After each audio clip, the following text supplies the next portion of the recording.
Well, if we could call it something else aside from cancer, if you could call it a blip or an issue, because it, as you know, the very word, it just instills fear in anyone. Doesn't matter how tough you are. You know, it's unfortunately there's a bit of a stigma on it, and what I'd like to see cancer care, and a lot of us want to see this way as well, like for Inspire Health, the team there, is being not so much cancer as this doom and gloom type of diagnosis, but as kind of having a chronic problem, a chronic disease. You're a diabetic, you know, you have a heart disease, you know, and you have kidney disease. You have whatever have you, you know, and so it's something that you have to deal with, and something you have to deal with ongoing, you know, potentially on. Just another lousy disease. Mind over matter, obviously important. Nutrition, supplements. What have you learned about resilience? Resilience in humans. You know, I'm amazed that every day that you have, like in general, most of the patients who see me are more advanced cases. You know, they're more stage 3s and 4s. Is that the last? I don't know. Yeah, it starts with 1, 2. That's right, and down to 4. And so when you get to 3s and 4s, it's spread more throughout the body, and so 4, it's spread in various other parts outside of the target area.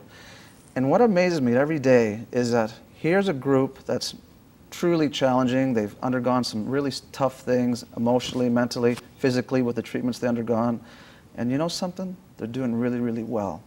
And so, and it amazes me how here are these people that shouldn't really be here statistically on this world, and you know, they're kicking butt, they're enjoying their life, you know, their cancer could be stabilized, they could be shrinking. Just like 3 days ago, for example, one of my patients comes in and she had stage 4 lung cancer. It spread throughout the body and the abdomen and the bones, and she was really upset and depressed because the conventional options weren't too much available for her. Rearranged a bit of her oncology team.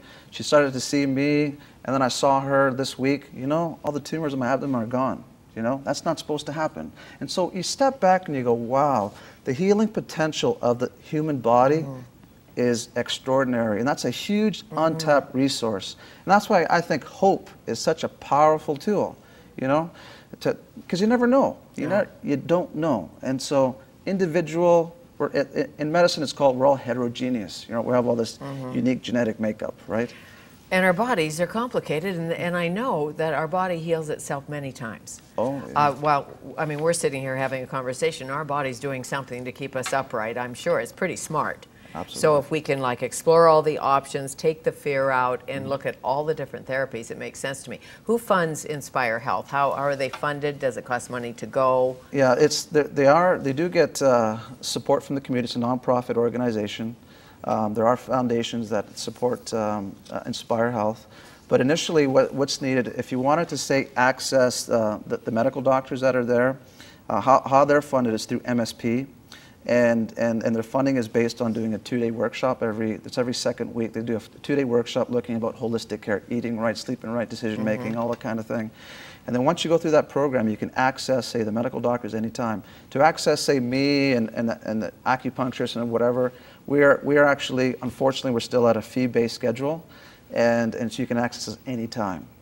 Anytime. Right, and as you know, you have to be so flexible when you're dealing with patients who wake up in the night at 2 a.m. and think, okay, I've got to talk to the doctor. It's a busy life. It is. Everyone says it's a full-time job, and so we're trying to do the best we can to create that little bit of peace in that middle of the hurricane. I understand. Treat the whole person. Of course. I thank you. Thank you. Nice to meet you. Dr. Walter Lemmo. And coming up, if you are not cooking your salmon on a wine-soaked French white oak grilling plank, gourmet chef Karen McSherry wants you to consider it. She's next with a picnic basket full of goodies.